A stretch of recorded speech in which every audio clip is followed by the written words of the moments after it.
Ողջույն սիրելի հայրենակիցներ, ուրախ ենք կրկին ձեզ հետ նորից հանդիպելու եթերում։ Այսօր մեր պատմության դասերը հաղորդաշարի 3-րդ թողարկումն է եւ ինչպես խոստացել էինք, այսօրվա թողարկումը նվիրված է լինելու նախամաշտության Հայաստանի դպրությանը։ Նախքան մեր բուն թողարկմանը անցնելը, նախ ցանկանում եմ շնորհակալություն հայտնել արդեն մեր հաղորդման աջակիցներին Լոս Անջելեսից երկու կազմակերպություն, որոնց մասին դուք արդեն տեղեկացաք, եւ ուզում եմ անդրադարձ կատարել մեր մի շարք նամակների, որոնք ստացել ենք այս մեկ շաբաթվա ընթացքում, նախորդ ուղիղ եթերից մինչև այսօր, որից հետո կանցնենք նյութին։ Ուրեմն մի շարք նամակագիրներ մեր հարցադրումներ են անում եւ հետաքրքիր է, որ իրենք են թեմաներ առաջարկում, թե ինչ թեմաներով կուզենային, որ հաղորդումներ մենք անցկացնենք։ Շնորհակալություն այդ նկատառումների համար։ Ես կարծում եմ, որ ոչ թե կարծում եմ, այլ մենք ծրագրել ենք, որ ոչ մի հետաքրքիր թեմա բաց չի թողնվի մեր պատմության, մեր մշակույթի հետաքրքիր դրվագներից եւ ամեն շաբաթը մի նյութ մենք կմատուցենք ձեզ։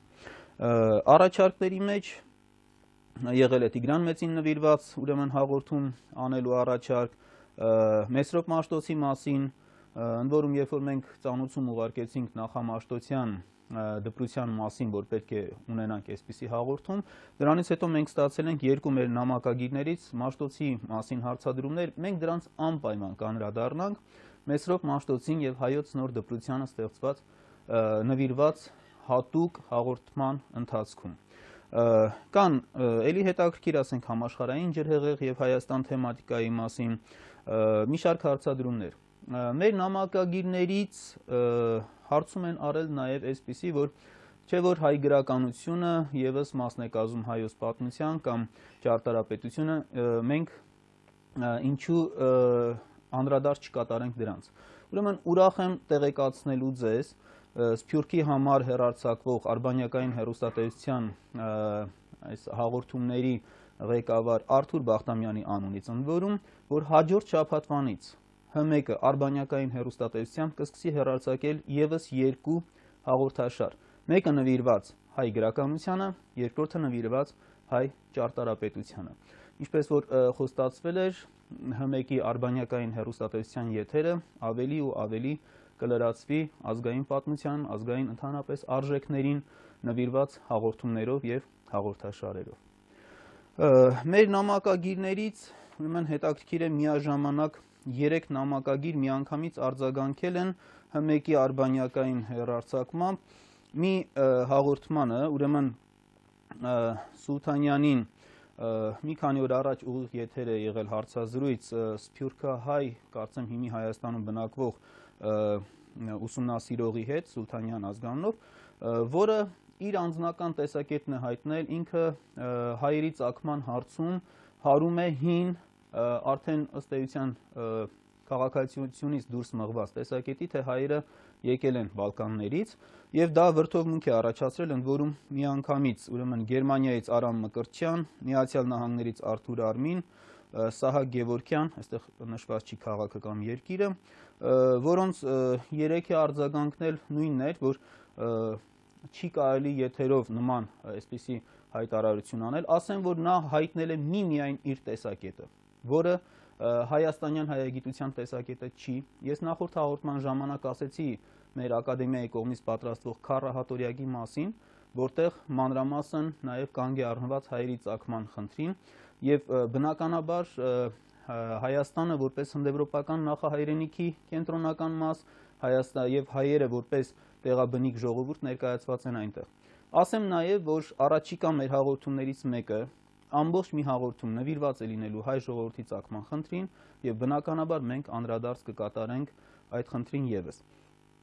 Իդեպ նամակագիրներից մեկին եւս միանգամից պատասխանելով ասեմ, որ իր հարցադրումը, որ իր որդիների երեխաների հետաքրքրող հարցերից մեկն է, մենք հայ ենք կոչում Հայկ Նահապետի անունով, իսկ Արմենիա անունը որտեղից։ Ուրեմն ըստ Խորենացու բերած ավանդազրույցի Արմենիա անունը առաջացել է Արամ Նահապետի անունից։ Սակայն գիտության մեջ արտահայտվել են այլ տեսակետներ եւս, մենք այս հարցերին եւս հայ եւ արմեն անունների ծագման մասին գիտության մեջ արտահայտված տեսակետներին եւս կանդրադառնանք արդեն նշածս հայ ժողովրդի ծագմանը նվիրված հաղորդումներից մեկում, հատուկ մի հաղորդման մեջ։ Եվ ուրեմն նամակներից մեկին էլ հիմի անդրադարձ կանենք, որտեղ անմիջապես առնչվում է անցած մեր թեմայի հետ։ Շահեն Հովսեփյանը Թեհրանից ճարտարապետ հետաքրքիր հարցեր գրել, ես անկեղծ ասած սպասում էի նման հարցի, որ հայերը ջարդ տվեցին մակեդոնական զորքին Մենոն զորավարի գլխավորած, որը 329 թվականին Ալեքսանդր Մակեդոնացու օրոք արշավեց Հայաստան, եւ կան տեղեկություններ, որ մակեդոնացու զորավարները նրա մահվանից հետո եւս փորձ են արել Հայաստանը գրավելու։ Ինչ տեղեկություններ ունենք այդ մասին, ուրեմն շատ համառոտ անդրադառնամ, մեծ հայքը այդպես էլ չհաջողվեց գրավել նրա հաջորդներին, 323 թվականից հետո սկսվեց նրա Ալեքսանդր Մակեդոնացու, ուրեմն ժառանգորդների, ինչպես իրենք են իրենց կոչում, նրա զորավարների միջև գահակալական կռիվներ, փորձեր արվեցին նվաճելու, կարճ մի ժամանակ Կապադոկիայի հետ միասին նվաճվել է փոքր հայքը, բայց որը շատ կարճ տևեց։ Ընդ որում հետաքրքիր է, որ Դիոդորոս Սիկիլիացին կամ Սիցիլիացին ինքը տեղեկացնում է շատ կարևոր մի փաստի մասին, այն մասին, որ երբ որ մակեդոնական զորքերը արդեն Մակեդոնացու մահվանից հետո կարողացել էին ջախջախել Կապադոկիայի 45000-անոց բանակը եւ գրավել այն, Արիարաթես առաջին թագավորին գահընկեց անելով, նա ապաստան գտավ Հայաստանում եւ նրա որդին Արիարաթես II-ը հայոց արքայի կողմից, Արդուատեսի կողմից զորք ստանալով, մոտ 301 թվականին Քրիստոսից առաջ մտավ Կապադոկիա, ջարդ տվեց կապադոկիացիներին, նրանց բանակը ջարդ տվեց մակեդոնացիներին, դուրս շպրտեց նրանց եւ վերականգնեց Կապադոկիայում իր հայրական օրինական իշխանությունը։ Տեսեք, խոսքը 301 թվականի մասին է, այսինքն Մակեդոնացու մահվանից 22 տարի հետո, երբ որ մակեդոնացու զորավարները փորձում էին աննվաճ մնացած երկրները եւս նվաճել եւ հայկական լեռնաշխարհի եւ նրա հարակից տարածքներում, մասնավորապես փոքր Ասիայի տարածքում, մեծ հայքը դարձել էր այսպես ազատության, սեփական ազատությունը պահող երկրների պատվարը աջակցում էր եւ 301 թվականին մենք ունենք այդպիսի շատ հետաքրքիր մի փաստ։ Ուզում եմ շնորհակալություն հայտնել բոլոր նամակների համար, ասեմ շատ ջերմ բարեմաղթանքներ, առաջարկություններ եւ շատ այսպես ջերմ արձագանքներ, մասնավորապես Թեհրանում լույս տեսնող Ալիք օրաթերթի խմբագրությունից ստացված մի նամակում նշում է, որ հայտագիրը, որում մենք տեղեկացրել ենք, թե երբ պիտի հեռարձակվեն մեր հաղորդումները եւ տարբեր ժամային գոտիների համար կրկնվեն, նրանք սիրով տեղակայում են իրենց թերթի առաջին էջում։ Ուզում եմ շնորհակալություն հայտնել եւ շնորհակալություն հայտնել մեր բոլոր նամակագիրներին։ Անցած հաղորդման ընթացքում խոստացել էի, որ կներկայացնեմ եւ այսուհետ դա այսպես ավանդույթ կփորձենք դարձնել, ներկայացնել թեմային վերաբերող կարևոր սկզբնաղբյուրները, մատենագրական տեղեկությունները եւ այդ հարցի մասին լույս տեսած ամենավերջին ուսումնասիրությունները։ Եվ քանի որ արդեն Մակեդոնացու մասին խոսել ենք, բայց խոստումը տրվել է հենց այդ թեմայի ժամանակ, ես շատ համառոտ ուրեմն ներկայացնեմ, նախ ասեմ այն գրքի մասին, որտեղ Իսոսի ճակատամարտում հայերի մասնակցության փաստը ուրեմն բաց է թողնված, Մակեդոնացու այս հրատարակությունը, որը պետք է որ ուրեմն ծանոթ լինի մեր շատ ընթերցողների, Արիանոսի եւ Ռուֆոսի աշխատություններն են հայերեն թարգմանությամբ, սա ռուսերենից կատարված թարգմանություն է եւ 47000-անոց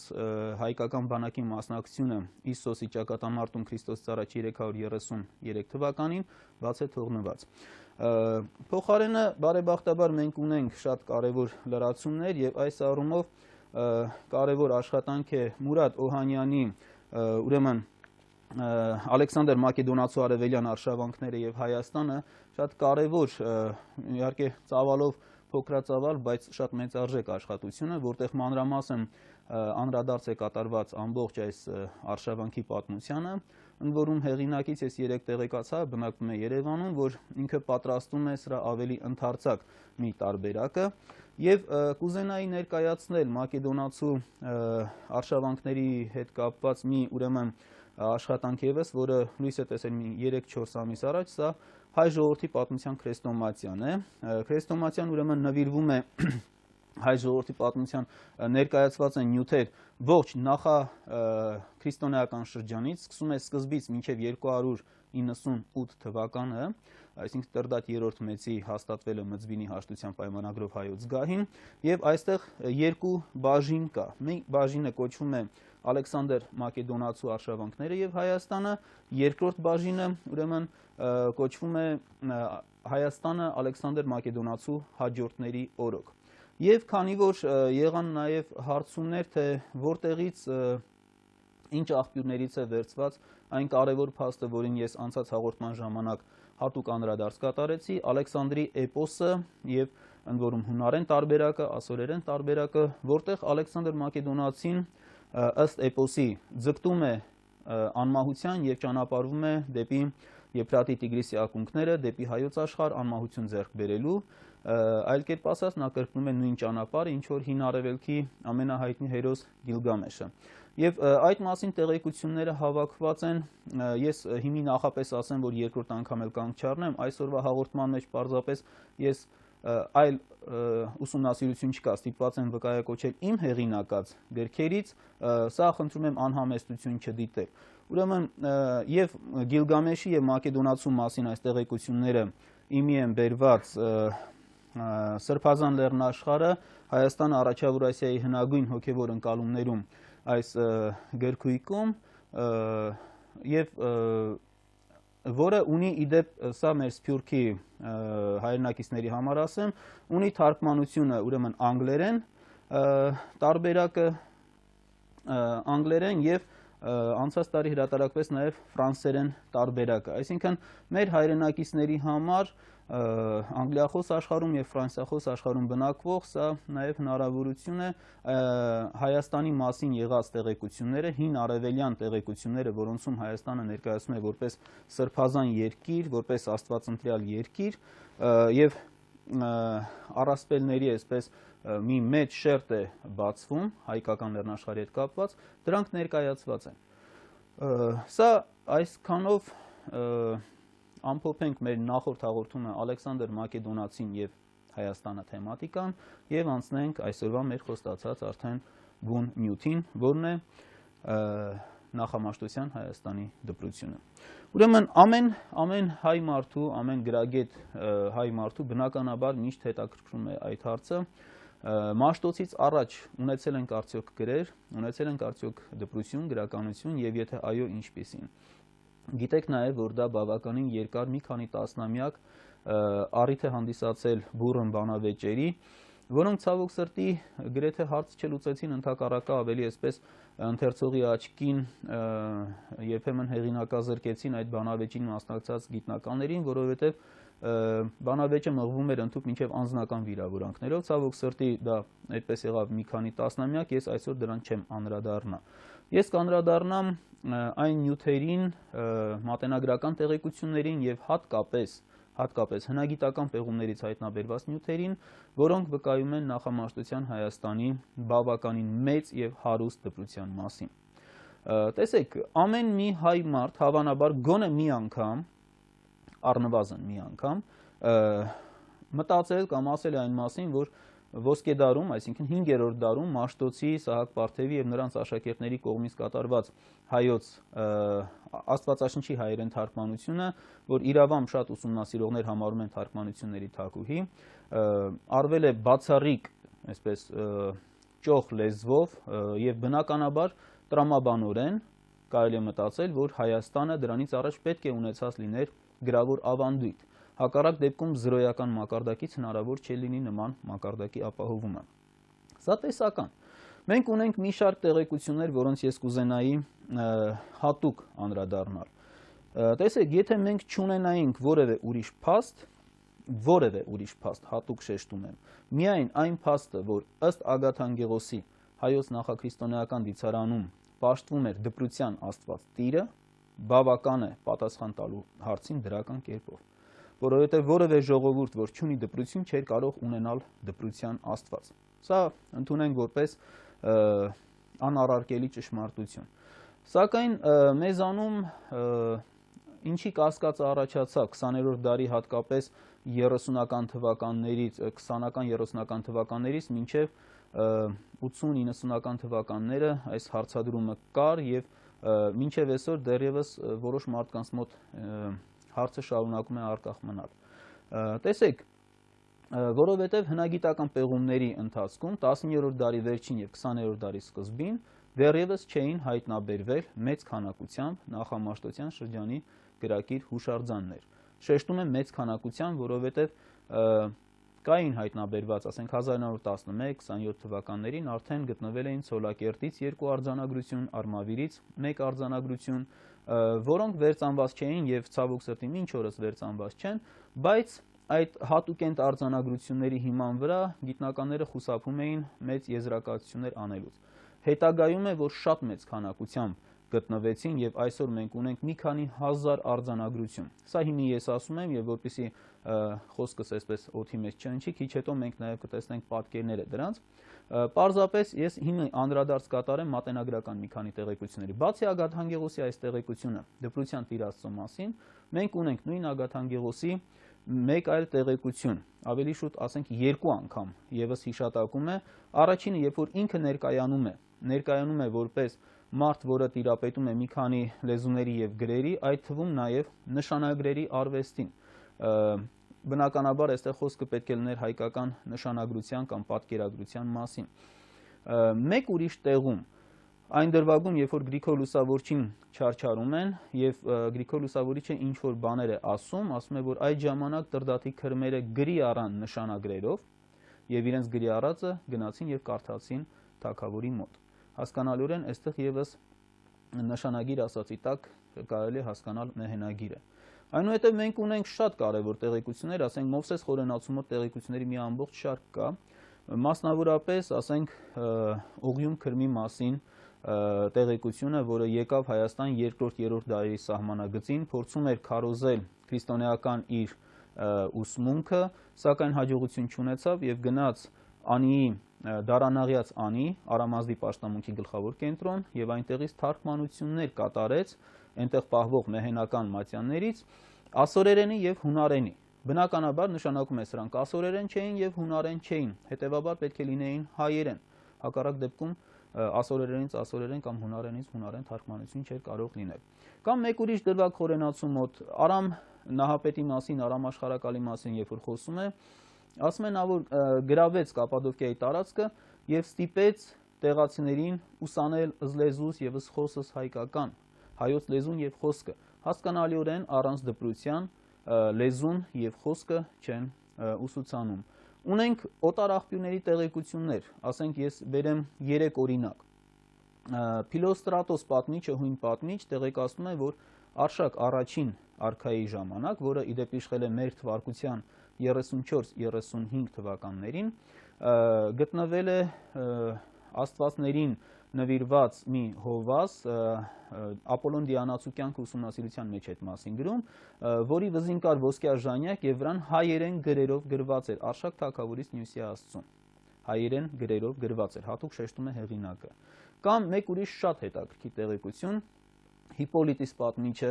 որը ժամանակագրություն է գրել, հենց աշխատությունը կոչվում է ժամանակագրություն, 234-35 թվականներին է այդ աշխատանքը գրել, այնտեղ շատ հետաքրքիր հաղորդում ունի։ Տեղեկացնում է, թե որ ժողովուրդներն են իր ժամանակ ապրող, որ ունեն սեփական գիր եւ դպրություն։ 234-35 թվականներ եւ նրանց մեջ շեշտվում են հայերը։ Այսինքն նախաքրիստոնեական շրջանում մենք ունենք նաեւ այս տեղեկությունը։ Մեկ ուրիշ տեղեկություն մի փոքր ավելի ուշ ապրած 7-րդ դարում ապրած Գևորգ Ասորի մատենագիրը շատ հետաքրքիր տեղեկություն է մեզ հաղորդում, վկայակոչելով մի աշխատություն, որը ցավոք սրտի մեզ չի հասել։ Դա Գրիգոր Լուսավորչի կյանքին նվիրված մի աշխատություն է, որը Ագաթան Գեղոսի հայոց պատմությունը չէ։ Ինչ որ մի աշխատություն, որը չի պահպանվել մեր օրերում, եւ այնտեղ տեղեկացնում է շատ հետաքրքիր մի փաստի մասին, ասում է Գրիգորը մանուկ հասակում իր տղայության ժամանակ, ինչպես նշվում է գործում, մանուկ հասակում տարվեց Հայաստան եւ այնտեղ սովորեց նրանց գիրն ու լեզուն։ Բնականաբար, եթե որ խոսքը գնում է Գրիգոր Լուսավորչի մանկության մասին, դա մինչև քրիստոնեության պետական կրոն հռչակումն է նախքան 301 թվականը, եւ սա եւս կարևոր մատենագրական փաստերից մեկն է։ Հիմի անդրադարձ կատարենք արդեն հնագիտական իրերին, այն առարկաներին, որոնք գտնվել են հայկական լեռնաշխարհի տարածքից պեղումների ընթացքում եւ որոնց ուսումնասիրությունը մեզ թույլ է տալիս միանշանակորեն պնդելու, որ մենք ունեցել ենք հարուստ դպրություն նախաքրիստոնեական շրջանում։ Ուրեմն նախ հիմի ես խնդրեմ մեր օպերատորը ցուցադրի այս նյութերը, նախ բնականաբար այստեղ դուք տեսնում եք Նեմրութի սրբավայրում, Կոմագենեի Նեմրութի սրբավայրում Տիր Աստծո արձանը, շատ խորհրդանշական մի նկար է, հիմի բոլոր այս արձանների գլուխները կանգնեցված ուղղված են եւ հետաքրքիր է, որ պեղումներից հետո հենց այս վիճակում, ընկած վիճակում էր դպրության Աստծո արձանը։ Մենք նախ անդրադարձ կատարենք թե ինչ խմբերի կարելի է բաժանել նախամաշտության Հայաստանից գտնված գրավոր հուշարձանները։ Այստեղ հիմի դուք ձեր էկրանին տեսնում եք 4 բաժանումը։ Ուրեմն առաջին խումբը, մինչև այսօր հայտնաբերված արձանագրությունների, դրանք այն արձանագրություններն են, որոնք ստեղծվել են այն գրային համակարգերով գրված արձանագրություններն են, որոնք ստեղծվել են Հայաստանում եւ կիրառվել են մեր նախնների կողմից, այսինքն սրանք միայն բնիկ են։ Երկրորդը B կետով ներկայացված այն գրային համակարգերն են, որոնք ստեղծվել են օտարների կողմից, բայց Հայաստանում կիրառվել են։ Ասենք օրինակ, ինչպես մենք այսօր Հայաստանում օգտագործում ենք անգլերեն, ֆրանսերեն, ռուսերեն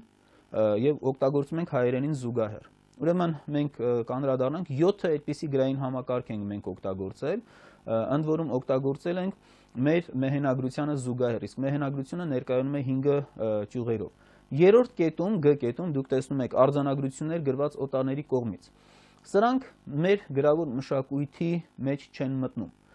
Ինչի չեն մտնում։ Ասենք օրինակ, դրանցից հնագույնը Նարամ Սուենի արձանագրությունը Դիարբեքիրի մոտ թողնված, օտար արքա է, արշավել է, թողել է արձանագրություն, կամ չգիտեմ, ասորեստանյան արքաների արձանագրություններից կամ հռոմեական զորքերի թողած լատիներեն արձանագրությունները, սրանք մեր մշակույթի մեջ բնականաբար չեն մտնում, որովհետև օտարների հեղինակած են, բայց սրանք Հայաստանի պատմության շատ կարևոր սկզբնաղբյուրներ են։ Եվ 4-րդ վերջին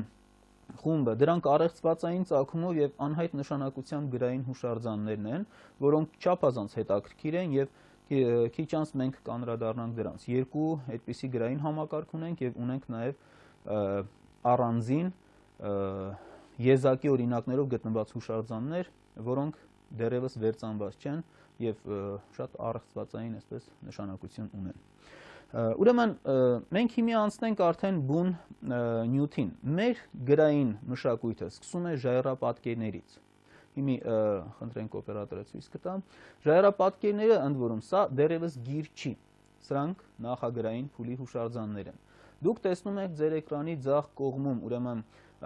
պարզ պատկերներ, այծի պատկեր, մարդու պատկեր, իսկ աջ կողմում տեսնում եք արդեն սիմվոլներ եւ տառանման նշաններ։ Մյուս այստեղ եւս մենք ունենք մոտավորապես նույնպիսի բաժանումը, ուրեմն ձախ կողմում ունենք պրիմիտիվ պարզ նկարներ, աջ կողմում սիմվոլներ, իսկ աջ կողմի վերևի նկարը դա Սևսարի աստղադիտարանն է, որը ֆանտաստիկ մի բան է եւ հնագույն աստղադիտարան, որի ուսումնասիրությունը դեռևս ըստ էության չի կատարվել։ Այդ մասին եղել են առանձին հրապարակումներ, բայց ինքը ամբողջ այսպես հարթակի վրա քանդակված աստղային երկնքի պատկերը դեռևս ուսումնասիրված չի։ Մենք ունենք դրա հաջորդող ուրեմն ժամանակաշրջաններում արդեն մենք ունենք Քրիստոսից առաջ 5-ից 4-րդ եւ արդեն մինչեւ 3-րդ հազարամյակը մենք տեսնում ենք, որ Հայաստանի վաղ պատկերագրության հիմքում առաջ է գալիս արդեն գաղափարագրությունը։ Գաղափարագրությունը եւ դուք ձեր էկրաններին հիմա տեսնում եք 4-րդ հազարամյակներով թվագրվող 4 ուրեմն սափորների պատկերներ, իսկ ձախ կողմում վաղ բրոնզեդարյան խեցեղենի նմուշներ են, այս սիմվոլիկ նշաններն են, ընդ որում այս նշանները քաղված են միմիայն Եփրատի հովտից գտնված հնագիտական իրերի վրայից։ Կատերին Մարոյի աշխատություններ այդտեղ, որը դեռևս մեր հնագետները բավականին շատ աշխատանք ունեն նաև ամբողջ այդ նյութը հավաքելու, իմի բերելու։ 5-րդ, 3-րդ հազարամյակներից ես վկայակոչեմ նաև մի հետաքրքիր ավստրալիացի ուսումնասիրող ունենք, որը 1984 թվականին փորձեց կազմել Անտոնի Սագոնը, փորձեց կազմել վաղ բրոնզեդարյան խեցեղենի, Հայաստանից գտնված վաղ բրոնզեդարյան խեցեղենի նշանների ժողովածուն եւ 300-ից ավելի կոմպոզիցիա էր հավաքել։ Ընդ որում, ինչի եմ ասում կոմպոզիցիա, որովհետեւ մեկ կոմպոզիցիայի մեջ կարող է լինել 4-5 նշան։ Եվ այսօր դրանց թիվը 500-ից անցնում է։ Ցավոք սրտի դրանք հավաքված եւ այսպես ուսումնասիրված դեռևս չեն։ Այնուհետև վաղ բրոնզեդարյան ժամանակաշրջանին հետևում է Հայաստանի գծային գրերի ժամանակաշրջանը, որը Քրիստոսից առաջ 3-րդ հազարամյակի կեսերից սկսում է եւ տևում է մինչեւ առաջին հազարամյակի սկիզբը, եւ այստեղ դուք տեսնում եք ուրեմն ձախ կողմի վերևի մասում դա Ցոլակերտից գտնված երկու արձանագրություններն էին, ներքևում Արմավիրից գտնված արձանագրությունը, որոնց մասին քիչ առաջ ասեցի։ Սա մեծամորի արձանագրությունների նշանացանքն էր։ Հիմա դուք տեսնում եք Ցոլակերտի երկու արձանագրությունները, կենտրոնում Քուչակ հուշարձանից, Ապարանի շրջանի Քուչակ հուշարձանից ամենամեծաքանակ ուրեմն հնավայրն է այսպիսի գրերով գտնված, ուրեմն որ պատկերացնեք թե ինչ քանակություն է կազմում, այստեղ կենտրոնական մասում տեսնում եք քարերի գծագրերն են եւ մեջտեղում գծիկներ կան, որոնք ցույց են տալի, որ դրանք մի քարի մի քանի երեսներն են։ Ուրեմն գտնվել է 50 քար արձանագրություններով, ընդ որում ընդհանուր առմամբ այդ 50 քարերի վրա կա 80 երես արձանագրություն։ Հնավայրը թվագրվում է Քրիստոսից առաջ 16-15-րդ դարերով, այսինքն 3500-3600 տարվա վաղեմություն ունի եւ բավականին մեծարժեք մի բան է։ Այս գրային համակարգը եւս վերծանված չի։ Ընդ որում քիչ առաջ դուք որ նայեցիք, աջ կողմում մեծամորի ժայռագրերն էին։ Ինչի համար հատուկ այս ժայռագրերի ցուցակը դրված է այստեղ։ Ժամանակին ուրեմն մեծամորը երբ որ ուսումնասիրվում էր, կարծիք հայտնվեց, որ այստեղ մենք ուրեմն գործ ունենք արաբական նշանների հետ։ Պարզապես որոշ նշաններ նման էին արաբական գրերին, հատկապես արաբական քուֆի կոչվող գիրը։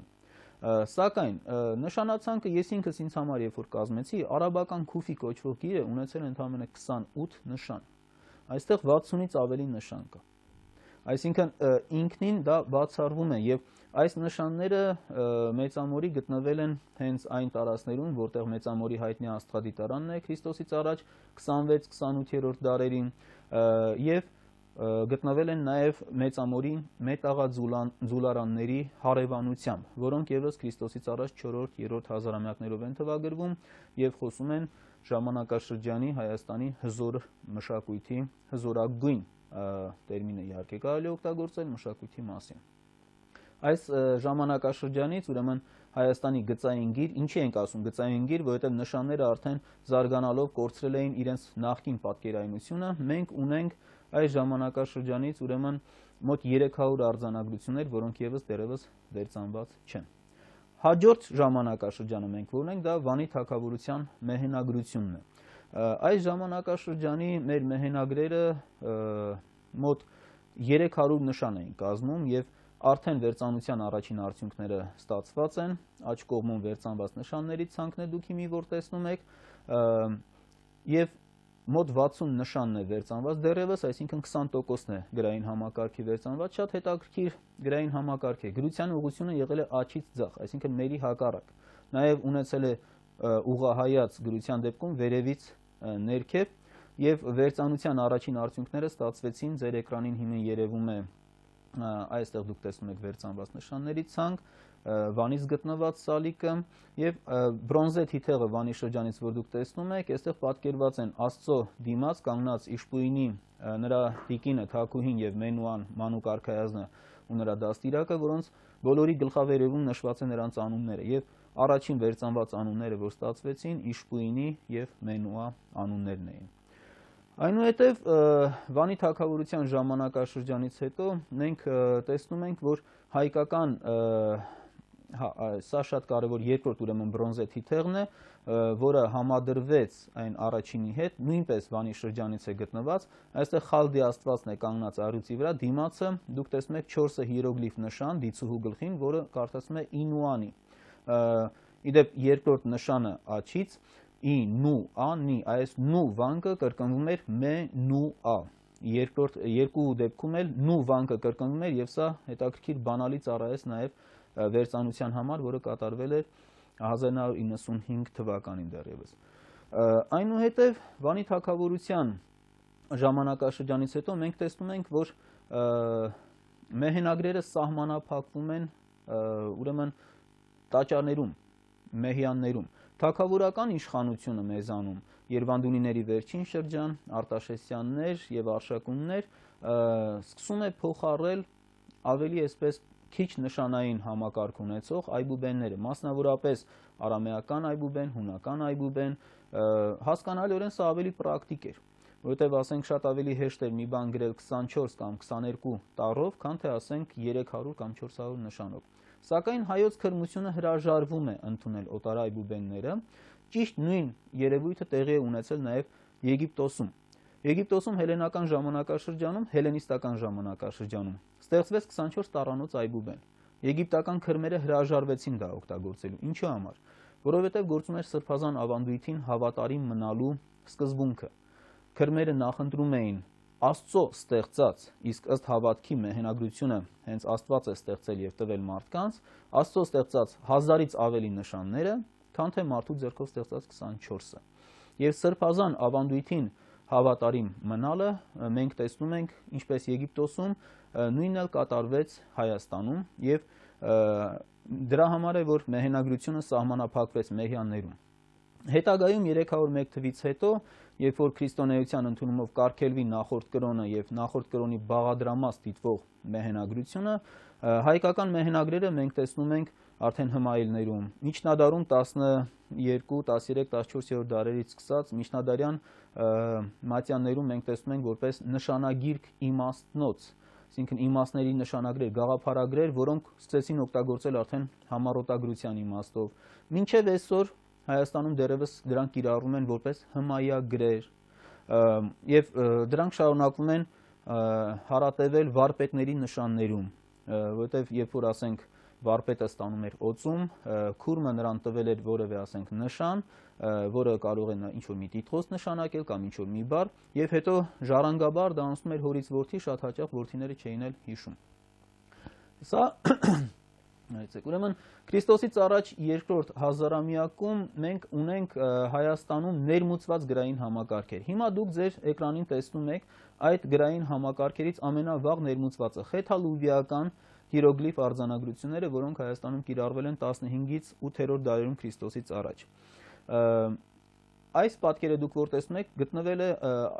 պատկերաքանդակը Մալաթիայից եւ շատ հետաքրքիր մի պատկերաքանդակ է եւ որպես արվեստի գործ, երկրորդը նույնպես Մալաթիայից է գտնվել, վերևի մասում ուրեմն արձանագրություններն են։ Այստեղ դուք տեսնում եք արքայական գայիսոնը, որի վերևում երկու նշան է տիրակալ եւ քաղաք, քաղաքի տիրակալ, քաղաքապետի կամ արքայի գայիսոնը եւ ձախ կողմ աջ կողմի վերևում դուք տեսնում եք ծոփքից գտնված հիերոգլիֆ արձանագրություններով կնիքներ։ Երզնկայից էլ ուրեմն աջ կողմի ներքևի անկյունում դուք տեսնում եք տարողության նշումները երզնկայից գտնված, բարձր հայքի տարածքից գտնված։ Սա շատ ունիկալ մի համակարգ էր։ Միակ համակարգն է մինչև այսօր աշխարհից գտնված, որի բոլոր արձանագրությունները գրված են այսպես կոչված բուստրոֆեդոն ուղղությամբ։ Ինչ բան է բուստրոֆեդոն։ Հունարեն դա նշանակում է ցլի հերկելու ուղղությամբ։ Այսինքն, ինչպես որ ցուլը դաշտը երբ որ սկսում է հերկել, գնում է հասնում է ծայրը, չի վերադառնում նորից սկզբից, պտտվում է եւ շարունակում։ Եվ այսպես սպիրալաձև ուղղություն է, ամեն տողը նախորդին հակառակ ուղղությամբ է դասավորված։ Գրային համակարգը բաղկացած է մոտ 600 նշաններից, որից մոտ 70-80 օգտագործում էին նաև որպես հնչյուններ եւ վանկանշաններ, մնացածը պատկերագրեր են։ Օգտագործվել է հայկական լեռնաշխարհի հիմնականում արևմուտքում, փոքր հայքի տարածքում, բարձր հայքի տարածքում, նաև ծոփքի տարածքում։ Անցնենք մեր հաջորդ գրահամակարգին, որը օգտագործվել է Քրիստոսից առաջ 9-ից 6-րդ դարերում, դա ասուրա-բաբելական համակարգն է։ Հիմի օպերատորին խնդրենք ցույց տա։ Ասուրա-բաբելական գրային համակարգով ունենք բազմաթիվ արձանագրություններ, դրանք ընդ որում գտնված են հիմնականում Վանի թագավորության ժամանակաշրջանից արդեն ասեցի, ունենք երկլեզու արձանագրություններ, այստեղ դուք տեսնում եք աջ կողմում բավականին մեծ Քելիշինի երկլեզու արձանագրությունը Ուրմիո լճի ավազանում եւ ձախ կողմի ներքևի մասում։ Մի երեսին գրված է ասուրերեն, մյուս երեսին տեղական գիտության մեջ այսօր ուրարտերեն անունով հայտնի լեզվով։ Վերևի մասում, այ հիմա որ դուք մեծ տեսնում եք, Արդինի Մուսասիրի քրմապետ արքայի Ուրզանայի ասուրագիր կնիքն է։ Ուրեմն Արդինի Մուսասիրը Վանի թագավորության գերագույն աստված Խալդիի պաշտամունքային գլխավոր կենտրոնն էր։ Հետաքրքիր է քրմապետը կոչվում է Ուրզաննա, այսինքն եթե հաշվի առնենք, որ սեպագրերում ու հնչյունափոխությունը հաճախ է լինում, ինչպես Արարատ, Ուրարտու, Արմե, Ուրմե, այս անունը շատ հեշտությամբ կարող էր հնչել Արձան, իսկ Արձանը հիշում եք, որ դա հայոց վերջին քրմապետի անունն էր, որը զոհվեց 301 թվականին։ Եվ կենտրոնում ներքևում գունավոր նկարը դուք որ տեսաք, մենք մյուս մեր եթերի ժամանակ ավելի մոտիկից դա ցույց կտանք, որովհետև մեր մյուս հաղորդումը նվիրված է լինելու Արևմտյան Հայաստանի այսօրվա իրականությանը եւ այնտեղ կտեսնեք Տուշպա Վան մայրաքաղաքի հիմնադրման արձանագրությունն է Սարդուրի առաջինի թողած, որը ուրեմն գրված է ասուրերեն լեզվով։ Սա, եթե այսպես համառոտ ներկայացնենք, ասուրա-բաբելական սեպագիր արձանագրությունները, որոնք կանգնեցվել են մերոնց կողմից։ Մի խումբ էլ կա, քիչ հետո կանդրադառնանք, որոնք հենց ասորեստանյան արքաներն են կանգնեցրել, դրանց մասին ասեցի, դրանք մեր մշակույթի մասը չեն կազմում։ Հաջորդ համակարգը, որ հիմա դուք կտեսնեք նաև պատկերները ձեր էկրանին, դա Վանի թագավորության սեպագիր համակարգն է։ Սա բացառիկ հետաքրքիր մի երևույթ է։ Ուրեմն մերոնք ներմուծում են սեպագիրը Քրիստոսից առաջ 9-րդ դարում եւ անցկացնում են գրային մեծ բարեփոխում։ Ընդ որում, բարեփոխման արդյունքում մոտ 600 նշանից բաղկացած ասուրա-բաբելական սեպագիրը կրճատվում է, վերցվում է միայն մոտ 200 նշանը։ Ընդ որում, ասուրա-բաբելական սեպագրում մենք տեսնում ենք, որ չափազանց տարածված է բազմիմաստությունը, այսինքն ամեն մի նշան կարող էր ունենալ 5, 6, մինչև 15-20 նշանակություն։ Մեր մոտ դա բացառվում է։ Եվ ասուրա-բաբելական սեպագրերով մոտավորապես ուրեմն 3000 բառ, վանք եւ հնչյուն էր արտահայտվում։ Մենք վերցրեցինք, մեր մոտ վերցվեց այդ գրային համակարգը, կրճատվեց 10 անգամ, ստեղծվեց 300 բառ, վանք եւ հնչյուն արտահայտող մի համակարգ։ Իսկ սա իր բարդությամբ ավելի երևի թե բարդ էր, քան թե նոր համակարգ ստեղծելը։ Ինչպես Հրաչյա Աճարյանն են նշում, սեպագրի դժվարությունները 95%-ով կրճատվեցին։ Դուք էկրանին հիմի տեսնում եք ձախ կողմում Զվարթնոցից գտնված կոթողը, որը ի դեպ Զվարթնոց այցելող մեր բոլոր հայրենակիցները կարող են տեսնել հենց թանգարանի դիմաց է այսօր էլ դրված, Ռուսա II կոթողն է։ Նրա հարևանությամբ Կարմիր բլուրից գտնված սեպագիր սալիկներից մեկն է։ Դրա անմիջապես ներքևում Էրեբունի Երևանի հիմնադրման վկայականն է, աջ կողմի վերևի մասում Այանիս հնավայրից, Վանի մոտ գտնվող Այանիս հնավայրից գտնված բացառիկ մեծ եւ գեղեցիկ մի արձանագրությունն է, որը վերջին 10-15 տարիների ընթացքում է հայտնաբերվել, իսկ ներքևում Վանի թագավորության սեպագրերով գրվող թվանշաններն էին, որտեղ 0.5-ից սկսած մինչև անսահմանություն կարելի էր նշել գրային համակարգը։ Այնուհետև հաջորդ գրային համակարգը մենք որ ունենք հայկական լեռնաշխարհում, որը նույնպես մեր նախններն են կիրառել, ներմուծելով դրսից, դա հիմա մենք կտեսնենք նաև պատկերը էկրանի վրա, հաջորդ գրային համակարգը հունարեն գիրն է, որը 24 տառից բաղկացած եւ գիտեք, որ աշխարհի պատմության մեջ հայտնի առաջին ձայնավորներով օժտված այբուբենն է։ Ինչի առաջինը, որտեղ առաջին այբուբենը այսօր ընդունված է համարել Փյունիկյանը, որը բաղաձայնային էր 24 տառերով, հույները նրանցից վերցրեցին, հանեցին այն տառերը, որ իրենց լեզվում չկար, օժտեցին ձայնավորներով եւ ստեղծվեց բավականին այսպես լավ գործող մի գրային համակարգ, որը մինչ օրս օգտագործվում է։ Հունարեն արձանագրությունները Հայաստանում օգտագործվում են հելենիզմի դարաշրջանից սկսած, Քրիստոսից առաջ 3-րդ դարից սկսած, մինչև մեր թվարկության, ուրեմն եթե նախաքրիստոնեականն ենք նշում 3-րդ դարի վերջը, իսկ գիտենք նաև, որ հունարենը շատ կարևորվեց 4-րդ դարի սկզբին, երբ որ քրիստոնեությունը հռչակվեց պետական կրոն եւ հունարենը ասորերենի հետ միասին դարձավ քրիստոնեության քարոզչության երկու գլխավոր լեզուներից մեկը։ Այստեղ դուք տեսնում եք Տիգրանակերտի արձանագրության բեկորները, ցավոք սրտի այսօր դրանք այլևս չկան։ Սա վերցված է Լեհման Հաուպտի Հայաստանը անցյալում եւ այժմ գրքից։ Լեհման Հաուպտը եւ Բելքը երկու ականավոր գերմանացի ուսումնասիրողներ 1898 եւ 99 թվականներին եղան Արևմտյան Հայաստանում եւ փաստորեն դրանք փրկեցին գիտության համար։ Կենտրոնում վերևի մասում ձեզ բոլորիդ հանրածանոթ Գառնիի հիմնադրման արձանագրությունն է, ներքևում հունարեն դրամներն են, որում ասեմ, որ առաջին թագավորական դրամների վրա հենց բոլոր մակագրությունները հունարենով էին։ Դուք այստեղ տեսնում եք կենտրոնում Տիգրան II Մեծի եւ նրա որդի Արտավազ II-ի դրամները։ Ձախ կողմի երկու արձանագրությունները վերաբերում են 2-րդ դարին։ Բակուր 3-րդ ուրեմն արքային են վերաբերում, հետաքրքիր է երկուսն էլ Հայաստանից դուրս են գտնված։ Վերևինը գտնվել է Հռոմում, որտեղ նա իր եղբոր հետ էր գտնվում եւ եղբոր գերեզմանակարն է, գրված Բակուր արքայի կողմից, սա ուղերձ նամակ է անդրաշխարհի արքաներին, ներեցեք, անդրաշխարհի աստվածներին, որպեսզի նրանք բարեհաշտ լինեն իր եղբոր նկատմամբ։ Իսկ երկրորդը ներքևում ձախ կողմի Հյուսիսային Կովկասից գտնված ուրեմն թաս է, արծաթյա թաս է, որը ամբողջությամբ թատերական պատկերներով էր պատված եւ մակագրությունը, այս կիսակլոր մակագրությունը վերևում որ կա, Բակուր արքայից։ Թե ում է ուղարկված եղել, մենք այսօր ցավոք սրտի չգիտենք, որովհետեւ Հասցեատիրոջ անունը նշված չի, այլ նշված է միայն Բակուր արքայից։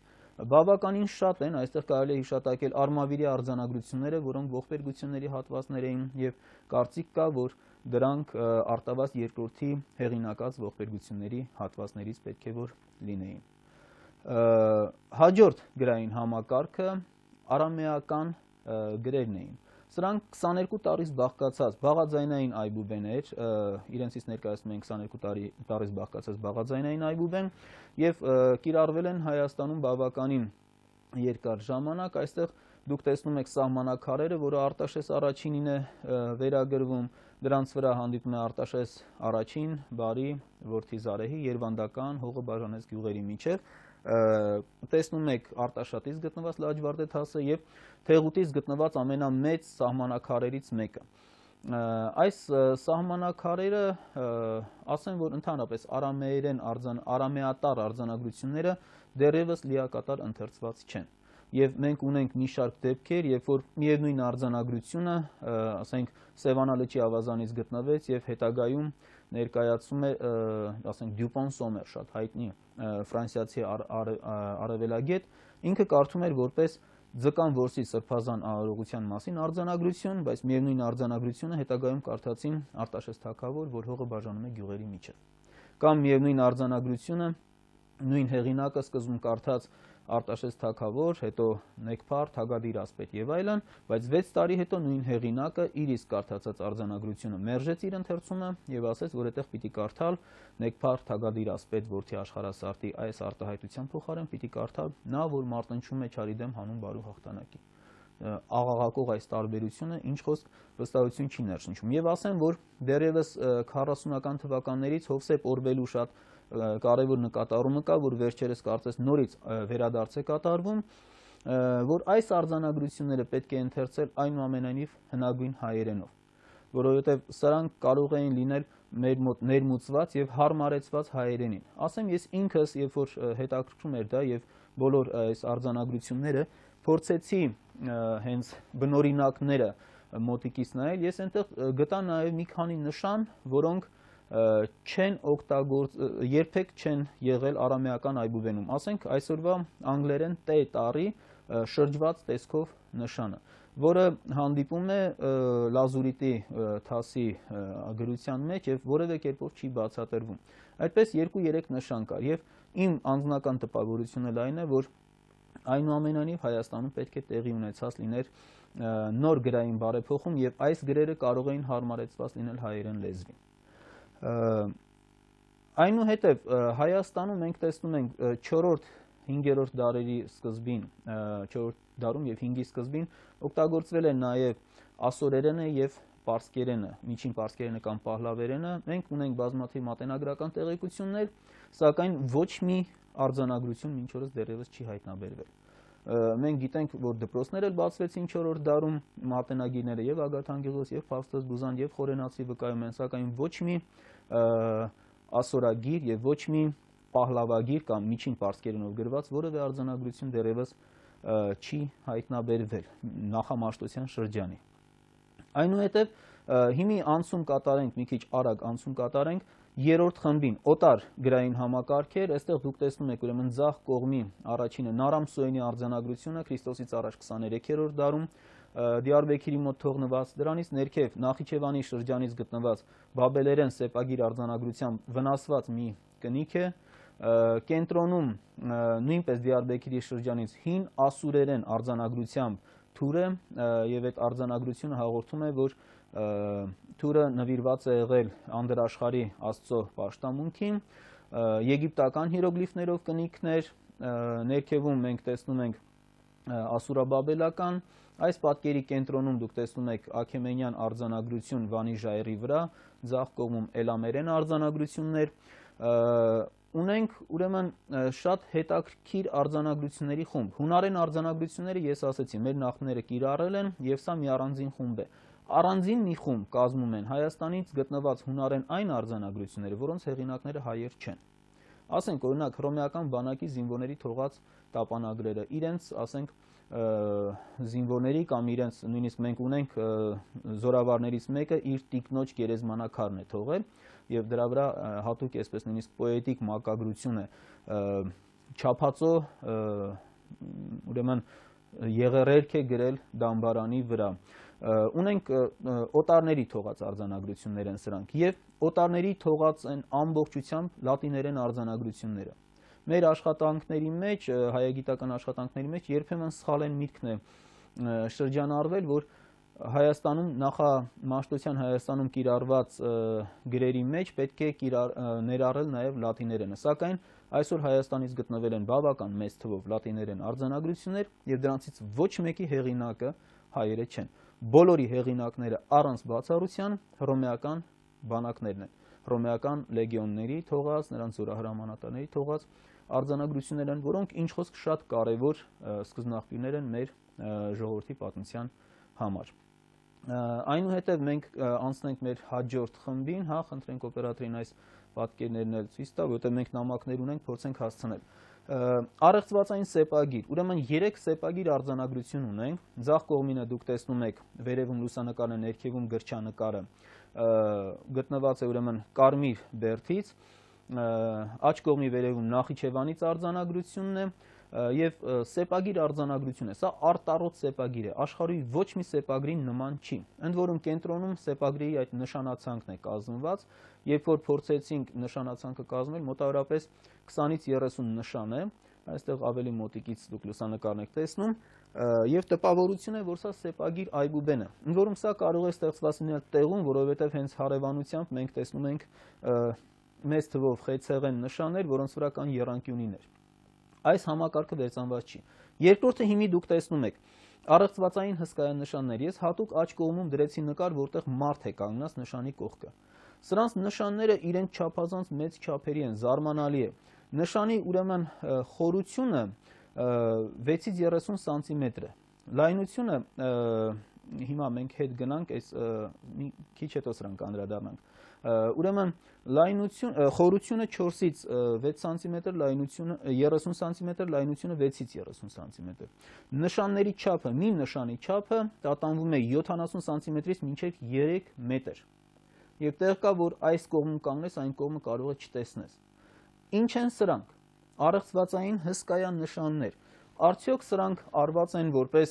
չգիտեմ, ուղերձ նշաններ առ Աստված, որովհետև մարդու համար չի սա։ Մարդը ինքն է քանդակել, բայց իր կարդալու համար չի։ Իր կարդալու համար իր տեսադաշտում տեղավորվող ինչ-որ նշան պիտի լիներ։ Սրանք եւս մնում են առեղծվածային, ասեմ, որ ունենք 14 կետերից Արևմտյան Հայաստանում, 2 կետից Հայաստանի Հանրապետության տարածքում, Հոռոմում եւ Մեծամորում, եւ եւս 2 կետից ունենք Պարսկահայքի տարածքում։ Բավական Բաստամ եւ Հասանլու հնավայրերից բավականին հետաքրքիր եւ առեղծվածային մի բան է։ Ունենք նաեւ առանձին, այսպես եզակի օրինակներով, հիմա օպերատորին խնդրենք, որ ցույց տա այս շատ հետաքրքիր առեղծվածային քանդակապատկեր, որը շրջանառվել է հայագիտության մեջ, այս մասին եւ Գարեգին Լևոնյանն է գրում, Գրիգոր Ղափանցյանը, ուրեմն թագավոր եւ թագուհի իրենց երեխաներով երկրպագում են, ընդ որում ամեն մեկը 3 երեխա իր հետ, կենտրոնում ցլի գլուխ է, որը ամպրոպի Աստծո սիմվոլն է եղել, ասենք Վանի թագավորության շրջանում դա Թեյշեբան էր։ Սա շատերիդ կարող է հիշեցնել մեր վիշապաքարերը, որոնց վերնամասում մենք ունենք հենց ցլի պատկերներ։ Ներքևում տեսնում եք, խնդրենք նորից օպերատորը վերադարձնի նկարը, ներքևում դուք տեսնում եք 2 տողով գրություն։ Ցավոք սրտի, ուրեմն ինքը այս առարկան 30-ական թվականներին հրատարակվել է եւ այսօր չկա։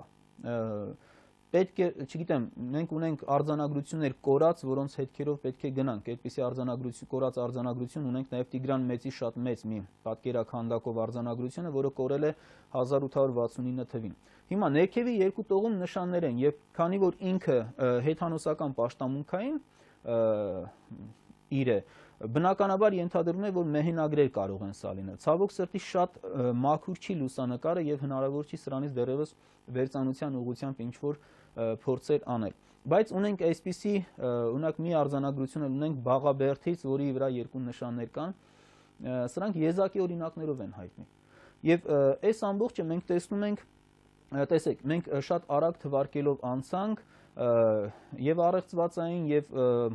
հայտնի արդեն վերծանված նշանները։ Ուրեմն ինչ ունենք։ Թողնենք մի կողմ ժայռապատկերները, որ նախագրային փուլ է։ Ուրեմն ունենք 3 գրային համակարգ, որոնք ստեղծվել եւ կիրառվել են Հայաստանում։ Դա վաղ բրոնզեդարյան գաղափարագրությունն է, Հայաստանի գծային գիրը եւ Վանի թագավորության մեհենագրությունը։ Այնուհետեւ 7 գրային համակարգ ունենք, որ ներմուծվել է խեթալուվիական հիերոգլիֆ արձանագրությունները, որ ներմուծվել են դրսից եւ կիրառվել են մերին զուգահեռ։ Ասուրաբաբելական սեպագիրը, տեղական սեպագիրը, որը մասամբ կարելի է նաեւ բան համարել, տեղի գրավոր մտքի արդյունք, հունարեն, արամեերեն, ասորերեն եւ պարսկերեն։ Այսինքն, ուրեմն 3 կար, 7 գրային համակարգեր ներմուծվել օգտագործվել են 10 գրային համակարգ եւ եւս 2 առեղծվածային գրահամակարգ։ Այդ երկրորդ սեպագիրը, որը Հայաստանում կա միայն Հայաստանում աշխարհի վրա եւ 3 օրինակ հայտնաբերվել է արդեն եւ առեղծվածային հսկայանշանները, այսինքն 12 գրային համակարգ։ Համաշխարհային առումով սա ռեկորդային ցուցանիշներից մեկն է։ Եթե ես հենց սկզբից ասեի այդ մասին, անշուշտ ձեր մոտ պիտի կասկած առաջանար, արդյոք այդպես է։ Ես դրա համար ուզեցի լուսանկարներով հերթով նայեինք։ Հիմա ինչ ձևով դա արտահայտվեց։ Նորից հիշեցնեմ հաղորդման սկզբում ասածս, անշուշտ սա արտահայտվում է, մենք տեսնում ենք իր ազդեցությունը թողնում է հայոց ոսկեդարյան գրականության վրա, որովհետև թարգմանությունների թագուհի այդպիսի կատարյալ լեզու 5-րդ դարում ունենալը չէր կարող հենց այնպես դատարկ տեղը ստեղծվել։ Եվ որպեսզի նաև նորից ասածս տեսական հայտարարություն որպես չհնչի, ես բերեմ մի կարևոր փաստ, որը քաղել եմ Հրաչյա Աճարյանի եւ Գևորգ Ջահուկյանի մեր 2 լավագույն լեզվաբանների աշխատանքներից։ Ես ինքս ոչինչ չեմ ավելացրել, նույնիսկ կարող էի ընթերցել Գևորգ Ջահուկյանի աշխատանքից շատ հետաքրքիր մի դրվագ։ Խոսքը այն մասին է, որ եթե լեզուն գրավոր մշակման չի ենթարկվում, այսինքն օրինակ բարբառները, նրանք ունենում են առավելագույնը 7-ից 8000 բառապաշար։ Գրավոր մշակման ենթարկված լեզուները անհամեմատ ավելի շատ։ Ես իմի ուղղակի մեջբերում կարդամ Գևորգ Ջահուկյանից։ Գրական լեզվի բառապաշարը ինչքան էլ աղքատ լինի, մի քանի երբեմն մի քանի տասնյակ անգամ գերազանցում է յուրաքանչյուր բարբառի, այսինքն ոչ գրական լեզվի բառապաշարը։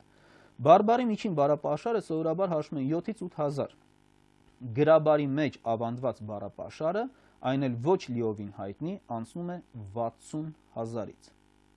Նկատի ունեցեք, սիրելի հայրենակիցներ, այսինքն այդ ճոխությունը, հարստությունը մենք որ ունենք 5-րդ դարի, սա պատահական չի եւ բնականաբար այստեղ պետք է որ արտահայտված լիներ այդ մեծ ավանդույթը։ Ես ուրեմն ասեմ այս ուղղությամբ էլ որ նախամարշտության գրի եւ գրչությանը նվիրված այդ բավականին երկար տևած վեճի ամենաայսպես ամփոփիչ աշխատանքներից մեկ Աշոտ Աբրամյանի նախամարշտության հայ գիր եւ գրչություն աշխատությունն է եւ նորից խնդրեմ ինձ անհամեստության մեջ չմեղադրել, որովհետև այդ ուղղության վերջին աշխատանքները այնքան շատ նյութ կար, որ ստիպված առաջին գիրքը հրատարակելուց հետո 400 էջանոց նախամարշտության Հայաստանի գրային համակարգերը գիրքը տպելուց հետո կարիք եղավ դրանից հետո եւս մի 300 էջանոց աշխատանքով ներկայացնել առանձին հայկական մեհենագրությունը, որը միայն Հայաստանում գտնվածն է։ Եվ այս երկու աշխատանքները ամփոփ, որպեսզի նաև օտարազգի ուսումնասիրողները եւ ընթերցողները հնարավորություն ունենան ծանոթանալու, դրանք ամփոփ կերպով ներկայացրել եմ անցած տարի լույս տեսած նախաքրիստոնեական Հայաստանի գրավոր մշակույթը անգլերեն այս աշխատության մեջ։ Ես այսքանով սահմանափակեմ եւ քանի որ մենք այստեղ ունենք հեռախոսազանգեր, փորձեմ արագ ուրեմն անդրադառնալ դրան, իդեպ ասեմ, անցած հաղորդման ժամանակ դժբախտաբար մեր մոտ տեխնիկական թերություն էր եղել եւ հեռախոսազանգերը մոտ 10-15 զանգ ընդհատվել էր եւ չէին կարողացել ընդունել, դրա համար ներողամիտ։ Ուրեմն Ավստրիայից Կարեն Աշոյան։ Պարզաբանեք, արդյոք կապ ունի հայ ժողովրդի քրիստոնեություն ընդունումից հայ ժողովուրդը քրիստոնեության ընդունումից հետո ստեց հայերի դժբախտությունները, ինչպես կմեկնաբանեք դա։ Դա ինչ որ կապ ունի քրիստոնեության հետ։ Ուրեմն մի խնդրանք բոլոր մեր շատ սիրելի հեռուստադիտողներին։ Խնդրում ենք ամեն թեմայի ժամանակ հարցը ուղղեք տվյալ թեմայի մասին, եթե կարելի է, որովհետև ես այս հարցին կարող եմ շատ երկար պատասխանել եւ բնականաբար որպեսի եւ ինքը հարցը այնպեսին է, որ պետք է այդ մասին երկար հատուկ կանգ առնել։ Եվ չի կարելի այսպիսի հայտարարություն ասել, որովհետև սրա հակառակն էլ կարող են ասել, չէ՞ որ քրիստոնեություն ընդունած մի շարք երկրներ, ասենք, աշխարհակալություն ստեղծեցին։ Եվ վերջին հաշվով ինչի քրիստոնեությունը Բյուզանդիայի համար կայսրություն բերեց, չգիտեմ, Ռուսաստանի համար, Անգլիայի, Ֆրանսիայի համար կայսրություն բերեց, մեր համար դժբախտություններ։ Այստեղ պատճառները մեր մեջ պիտի փնտրենք եւ ավելի խորությամբ։ Ես շատ ավելի հակված եմ դրա մեջ տեսնելու մեր ազնվականության երկրի այսպես կրողների խավի ոչնչացումը, բայց դրան մենք անդրադարձ կկատարենք անշուշտ մեկ այլ հաղորդման ժամանակ եւ նորից խնդրանքս, որ հարցերը ուրեմն վերաբերվի կոնկրետ թեմային։ Հայկական Գլենդելից Սոնա Հակոբյան։ Հայկական հեթանոսական մեհենագրությունը կապ ունի հնագույն հավատամքի հետ։ Դուք ծանոթ եք Արթուր Արմինի գրքի հետ, ինչ կարծիք եք։ Բնականաբար ծանոթ եմ, վերջերս լույս տեսած, ուրեմն ասեմ, քանի որ մեզ ասում են ընդամենը 1 րոպե է մնացել, շատ համառոտ ասեմ։ Ինքը գիրքը բավականին հետաքրքիր է եւ կարեւոր։ Ինչ առումով է կարեւոր։ Առաջին անգամ մեզանում փորձ է արվում, ուրեմն թաքնագիտական տեսանկյունից, նաև օգտագործելով աստղագիտություն, մաթեմատիկա եւ զուգահեռ գիտությունների տեսանկյունից փորձ է արվում վերլուծել հայոց հնագույն հավատքը եւ էպոսը եւ դրանց մեջ գտնել թաքնագիտական կոդեր։ Անշուշտ աշխատանքի մեջ կարելի է շատ հարցերի հետ չհամաձայնվել, վիճարկել, բայց ամեն աշխատանք հենց հետաքրքիր է դրանով, որ ինքը ունի բավականին այսպես քննարկելու խնդիրներ։ Ինքը աշխատանքը մեզանում հիմնադիր աշխատանք է։ Այս ուղղությամբ քանի որ մեզ ասում են, որ հաջորդ ուղիղ եթերը մեր ուղիղ եթերը երեքշաբթի Երևանի ժամանակով 11:30 առավոտյան նվիրված կլինի Արևմտյան Հայաստանին։ Ուրեմն հաղորդում հենց այդպես էլ կկոչենք Արևմտյան Հայաստան մերօրյա իրականությունը։ Շատ կարևոր խնդիրների մասին։ Շնորհակալություն, մնացեք բարի։